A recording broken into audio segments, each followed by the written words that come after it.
Is it time for Auburn football recruiting to pivot just a little bit?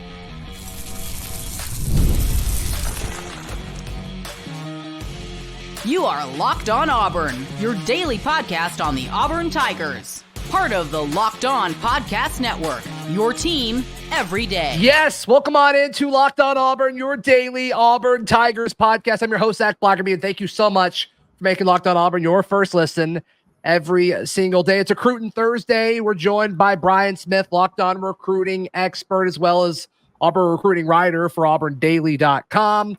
You know it, that LinkedIn sponsors our recruiting coverage throughout the network. And these days, every new potential hire can feel like a high-stakes wager for your small business. So you got to check out our friends at LinkedIn Jobs. Post your job for free at linkedin.com/lockedoncollege.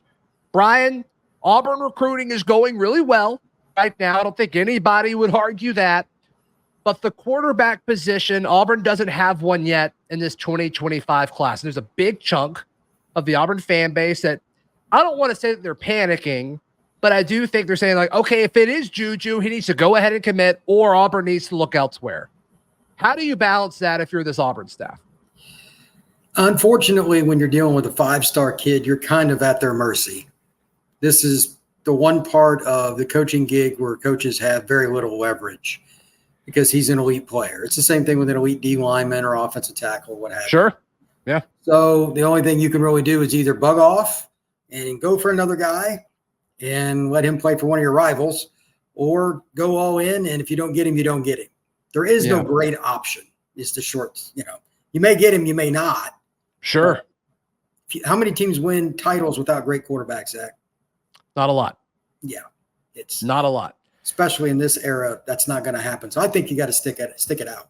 Yeah, sure. So the big name that is assumed that if Auburn doesn't get Juju Lewis, that they would pivot to is KJ Lacy, in-state kid, committed to Texas currently, but it seems like he is interested in Auburn to some extent. These are all reports, rumors, hearsay. We'll see if it's actually true. Who knows? Other than, KJ and maybe Auburn. I don't know. But the fact that they haven't really, at least publicly, that's been reported, pursued KJ Lacy again, really since the whole Ryan Williams thing died down.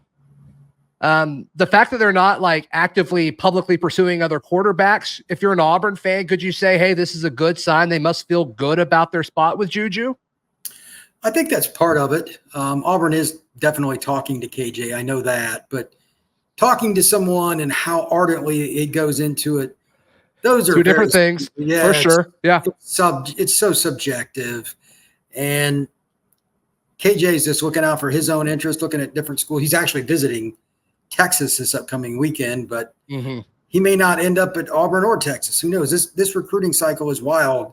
Yeah. Coach leaves one school and another kid decommits, and then the flip-flopping begins. That's just how it works. So everybody's kind of doing their due diligence. I don't blame Auburn for talking to anybody. I don't blame Lacy or Juju or anybody else. That's just the nature of the beast. So be ready for anything is my advice. Yeah, I mean, what's the most likely situation, do you think, from Auburn's point of view? Is it they continue to pursue Juju and then Juju ultimately flips? Do you think it's they pursue Juju until December and then he goes elsewhere and stays committed to USC or maybe Colorado? People keep trying to build up that as a possibility. I don't think I'm quite there yet. We'll see the visits this weekend. Maybe something will change. I'm just not quite sold on that. Or is it, okay, another few weeks ago, maybe Big Cat Weekend comes and goes and they haven't felt like they've really gotten what they want from Juju Lewis or his camp. And they say, okay, we've got to pivot here. Which of those three scenarios is most likely in your mind? I don't think they would go to signing day because they've got too many experienced guys on their staff to know what's going on. So that's an elimination. I agree. I don't think they have to cut bait by the end of this month, but by Big Cat, that's an interesting date. By then, the Auburn camp, if you will, should know what's going on. That's still over a month away. I would think by then they would kind of know, barring something unforeseen. Yeah, I mean, Big Cat Weekend's kind of symbolic, right? I mean, especially last year, that's when they got Simmons. That's when Perry Thompson flipped from Bama to Auburn. They threw Hugh Freeze in the pool after. It was great. I mean, it's also the end of July, which, these kids are getting ready, most of them, for their senior season. Like the next week, right at the start of August. That's pretty standard, pretty normal. So it's almost symbolic of like, okay, if you want to have everything done and an idea of what your future looks like after high school, so you can focus on your senior season, that's kind of the last weekend to do it. I don't think there's a better way to do that. You get that relief. I've had a lot of kids tell me that over the years. Mm-hmm. I'm glad I got my decision out of the way before the season. I'd like a nickel for every time I heard that. Now, in the case of Lewis, there's another factor with that, and that's the NIL and all that. And I know that impacts the decision, and there's just no way around it. Right. I don't know what his number is. I've heard numbers, but whatever. The comfort level with that stuff in negotiations, I'm never going to put a timeline on. And that's a strain on a lot of the elite kids. So, but you would think, again, that's what is the 27th of next month, Zach? Isn't that right? 27th? Yeah. I mean, by then they just got to know. So, and you need a quarterback in your class to help recruit the other receivers, offensive linemen, and all that stuff. So, if it's me, I would start pivoting at that point if they didn't feel comfortable. Yeah, that's my opinion. I think most coaches would, to be honest. I think it's reasonable. I think it's a reasonable thing, and so we'll see what happens over the next 5 weeks, I guess, 5 or 6 weeks. But I think we're going to learn a lot by then. And I think Juju will make a decision by then, whether it's publicly saying, yes, I'm all in, I'm locked in. That seems to be the new word, not locked on, but locked into, whatever school. It's kind of been the synonym for I'm shutting down my recruitment. We've seen some Auburn people do that. We've seen some Alabama people tweet that out lately. So that kind of seems to be the new term for that, which is cool. That's fine. So I think we'll kind of get some news on Juju by the end of July. If not, man, I'd be fascinated to see what Hugh Freeze and the staff do. But all in all, are there any other, do they make another run at Longstreet, or do you think it is KJ Lacy is the most likely guy if it's not Juju? They could be talking to him. Most kids that are committed somewhere have backup plans. That's just the norm now. Sure. I know fans look at it from a perspective of what is the name on the shirt. The players look at it a perspective, what am I going to get in long term and which guy's wearing the shirt? It's polar opposite, so they don't necessarily understand that. But players always want to have a backup plan in case the guy they want to go play for leaves. Yeah. So yeah. I would wager that Longstreet and KJ, there could be somebody else too, possibly. I don't know who it would be, but they're probably scouting other kids just in case, late bloomer or something. But it's probably a short list. They really need an impact guy. Yeah, they can play by his sophomore year. They really do. No question. And, obviously there's several Auburn fans that are saying, well, what about Walker White? What about Hank Brown? It's like, you need all the quarterbacks. You need all the quarterbacks you can get. Wins. You want them to compete, and then whoever wins is Auburn's starter. That's how elite programs run. Auburn's trying to get to that point. If somebody transfers, guess what? Good. That means there's a really good quarterback in front of them. Mm-hmm. You're not going to go more than a year at a time without a quarterback transfer in today's era. You're not. Yeah. That's just the way it is. So people thinking, I want to hope, we can keep all this. Those days are over. Yeah. Those days are over. So I'm with you. And for folks who are unfamiliar, Longstreet is Husan Longstreet, California kid, committed to Texas A&M. Auburn was in his final 2 or 3 schools. So we'll see what that looks like. But he won the MVP of the first day of the Elite 11. Is that correct? Yeah. So good player. Very, very good player. No question about it. So who could be the next to commit to the Auburn Tigers? We discuss, we speculate in just a moment right here on Locked On Auburn. Today's show is brought to you by our friends at eBay Motors. Passion, drive, patience. It's the formula for winning championships. It's also what keeps your ride or die alive. eBay Motors has everything you need to maintain your vehicle and level it up to peak performance. They've got over 122 million parts for your car, truck, or SUV. Doesn't matter what it is. Just go to eBay Motors. In your profile, type in your make and model. And so then they'll say, hey, here are all the parts that fit your car. They've got a green check mark next to them. Very easy to use. Very price efficient. Check them out. Keep your ride or die alive at ebaymotors.com. Eligible items only. Exclusions apply. eBay guaranteed fit. Only available to U.S. customers. Brian Smith, our guest on this Cruton Thursday. Who could be the next to commit to the Auburn Tigers? Look, they're in it for a lot of guys, both in the 2025 class and the 2026 class, which makes this question even trickier. A guy that I've kind of heard a few whispers of, both from folks within the program and folks from outside of the program. We've mentioned his name a little bit, but Hezekiah Harris, it seems like he's been visiting Auburn for years. He's a 2026 edge player out of Huntsville. And he's a good player. You talked to him at 8A, didn't you? Or am I making that up? Yeah. So, I mean, anytime there's a chance for him to go to Auburn, it seems like he's been here. Auburn is the clear favorite for him at this point in his recruitment. And it seems like Auburn is ready and willing to stock up on edge linebackers and edge rushers. 6'5", 225, 230, somewhere around there right now. Mm-hmm. Really long kid. I mean, he looks like a Southeastern Conference defensive lineman. Really nice kid. He made it clear to me when I had a conversation with him that Auburn was all in on recruiting him, and he was very comfortable there. So his coach felt very good with Auburn too. So I like Auburn's chances. I don't know what his timeline is, but I knew that day, I'm like, okay, he's probably going to end up here. It's just a matter of when, not if. Sure. So, but he has 2 years of high school left, and he's an elite kid. 247 has him as the number 22 player in the country. I don't know how you rank kids as sophomores going into their junior year, but that's where they got him. And it's just like, that puts things in perspective. He has NFL potential. The industry rankings, when you average them all together, have him as the number 2 player in the state. And I guess behind Tank, which he's an Auburn lean right now, is also an edge rusher. Boy, getting both of those guys in the same class. That's really fun to think about in the future. And then the composite has Hezekiah as the number 3 edge in the entire class. Once again, behind Tank as one of those guys. So what a great situation to be in if Auburn can get both of those guys. Well, right now they probably lead for both. The switch over from Alabama's got them behind a little bit, and things can certainly change. But right now Auburn is doing a little bit better with both the 25 and 26 class within the greater state of Alabama.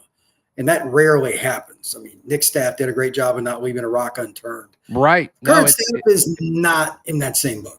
It feels different, and they're still getting talented dudes, but they're not coming from within the state, and they've always just dominated the state. And there's a narrative of, well, they don't want to recruit the state. They want to recruit nationally. It's like, that's fine, but that's not the way they've won championships. And so I'm curious to see how that lasts long-term, because there are other, as we've talked about this, I don't know if it was last time you came on or last week, but other schools in the SEC or Clemson that have been competitive for national championships, they've been able to recruit Alabama. But when Alabama dominated, they blocked everybody else out and got all these in-state kids. And so now all of a sudden they're okay with other top programs coming in and getting this talent. That's just a weird argument to me, but we'll see how it works. It's a bold strategy. Let's see if it pays off. Yeah, my buddy is an Alabama fan, and he was talking to me about it. He's like, I'm not sold on how this is going to work, because if they don't win really quickly, and I cut him off and I said, yeah, this state of Alabama, these high school coaches have pride. You don't take their kids early, that's not going to end well for you. There are certain programs you have to recruit more than others. It's just the game that is politics. That's interesting. So that's like the politics of it. Oh, 100%. I mean, okay, interesting. In Florida, it's probably even worse in some ways, but that's for me living down there. But I've been a part of those conversations that I'd like to leave quickly. Like, you walk away, oof, I don't want any part of this. Interesting. And guys get really mad. Like, they purposely will not take their kids to schools and stuff on visits. It gets ugly. So the whole purpose of, Freeze and this staff constantly being at high schools and visiting, like that's part of the motive there. Yeah. Everything. If you do not make a concerted effort, and they know when it's just token, because do you not offer their kid? So there's no hiding it either. And then when you, like, the last couple of weeks, Alabama's gotten some commit. They've gotten like 2 or 3 California kids, et cetera. Right. And they're good players, but again, how many of those can you take over local kids and the high school coaches within the state of Alabama not kind of start looking at it? They may change, but right now I don't remember anything quite like this under Saban until towards the end. But that's after he got a certain quarterback from Modern Day that ends up being the first pick in the draft. So that helps. That helps for sure. What are your thoughts as far as guys who may be next to commit? There's a lot of smoke around Zion Grady. It seems like Auburn has really emerged with him. Consensus top 10 player in the state, no matter where you look. Most places have him as a top 10 edge rusher in the class.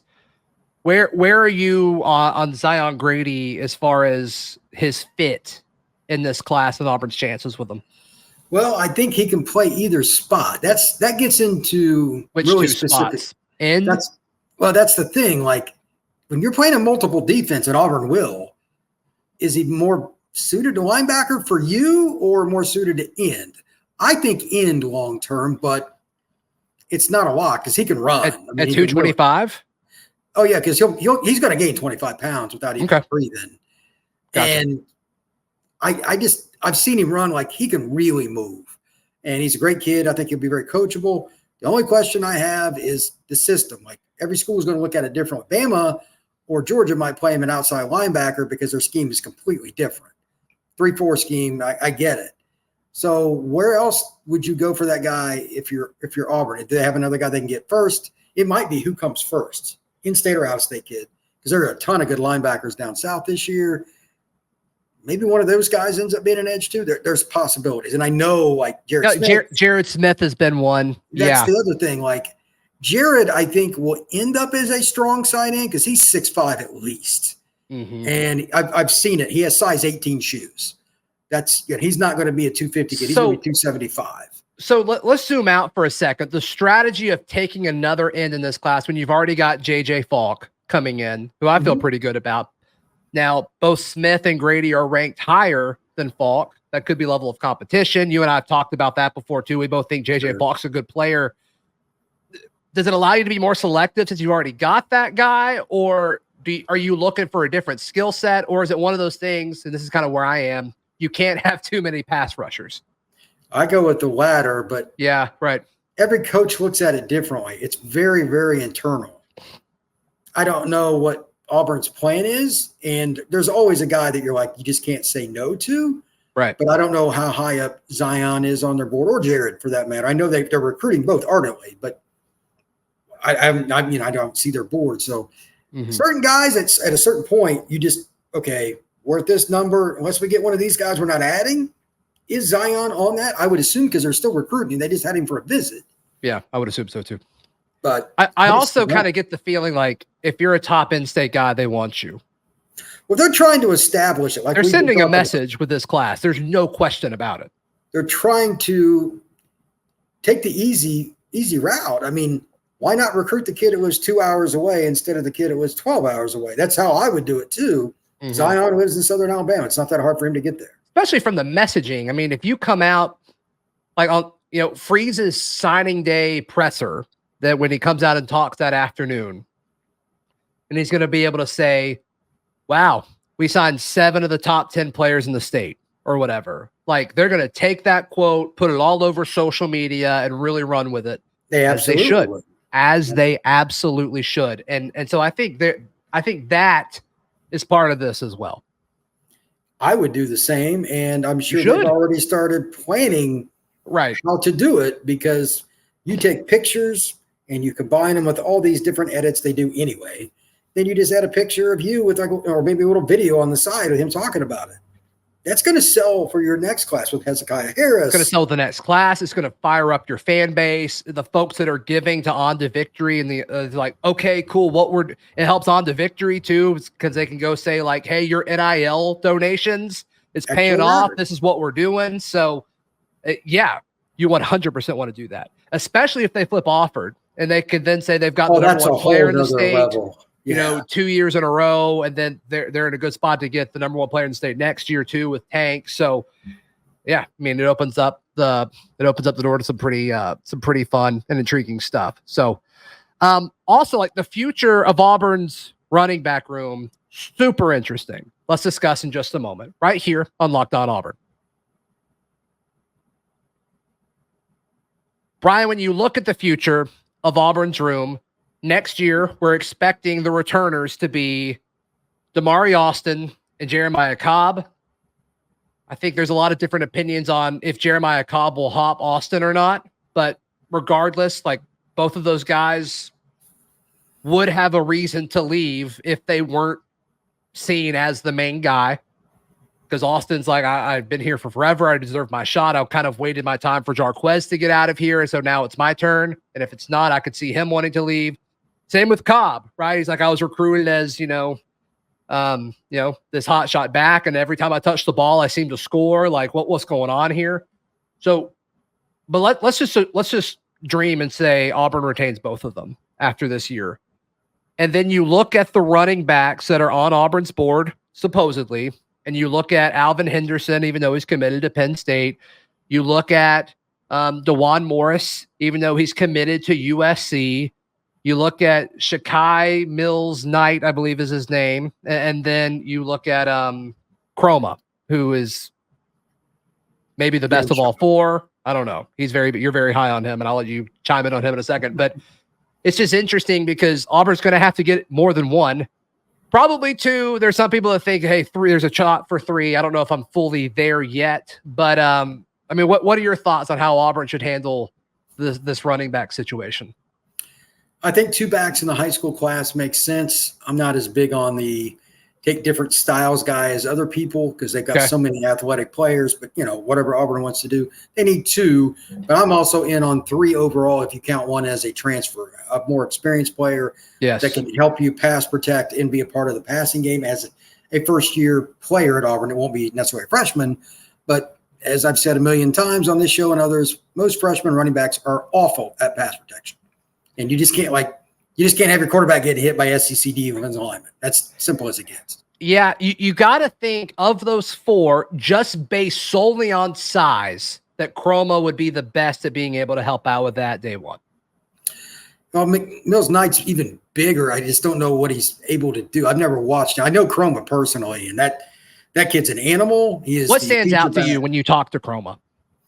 Well, number one, he's just a great kid. He's very respectful, down to earth. He would fit Auburn to a T. But he's a yes sir, no sir on the field, off the field. Just loves life and everything about football. He engulfs it. He's at Lee County, which is one of the most prominent programs in Georgia. And like you go into their weight room, it's like going into the Chicago Bears weight room. It matters. Okay, sure, it's insane. So, and he gets the ball every possible way, catching it, running it, block like they do. Play he had like 1,700 yards rushing, 20 touchdowns. Yeah, I think he had like 500 yards receiving too. Like they use him. He is a tremendous football player, and he's got an offer from pretty much every school in the country. Yeah. So when you combine his off the field accolades with the obvious, like if you put in his tape, any idiot can figure it out in about 3 seconds. This is not a normal high school football player. So right. I think he would play early at Auburn, and he would do everything he could to learn the pass protection in the scheme. I'd still like to have another experienced guy to help on 3rd and 8.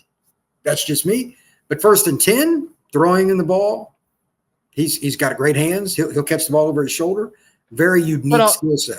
Just to kind of add on to a guy to help out on 3rd and 8 in this scenario. Like Jeremiah Cobb is still here, and I just can't imagine a world where he wouldn't be on the field on every 3rd down, just because you want the option to throw to him. And I think he'll be decent enough as a pass blocker at that point too.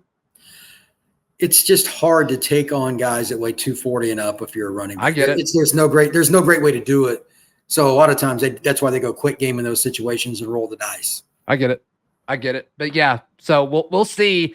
I think the talent will be here. It's just how old will it be? And then do they go and get a portal guy? I think I'd rather them get 2 freshmen and a portal guy. Me too. And I also think the portal guy gives you a little bit of insurance too. If you go through spring and either Austin or Cobb, they're not happy with their workload, it allows you to, like, if they leave, you've already got a guy who's gone through spring as well. So I think it kind of protects you a little bit too from an experience standpoint. Yeah, I think that the injury bug is part of football, and running backs in particular get good point. Injury too. Yeah. Yeah, that's part of it. And you never know how quickly these young men will pick up the offense.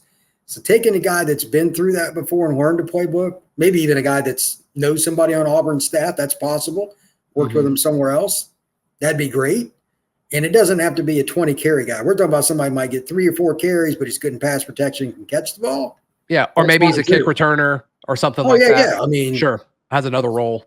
Yeah, he's just more experienced and probably a little more savvy with pass protection, how to do it. Yeah, that's all. I'm like, no lie, Croman could come in and compete for carries. The running part, I'm not worried about. It's just pass protection for any freshman. Sure. Brian Smith, thank you so much for your time. As always, my friend, how can people check out everything that you've got going on? auburndaily.com. We should be getting some more good news soon. We just don't know all the people that it's going to be in terms of the order, but we think 4 or 5 guys we're pretty happy about. And then at FB Scout _Florida on X, a little bit of everything there. But right now the commitments are starting, and next week especially, it'll be recruiting palooza. Yeah, there's going to be a lot. auburndaily.com is where to check it all out. Or here, like the video, subscribe. We'll see you tomorrow. This has been Locked On Auburn.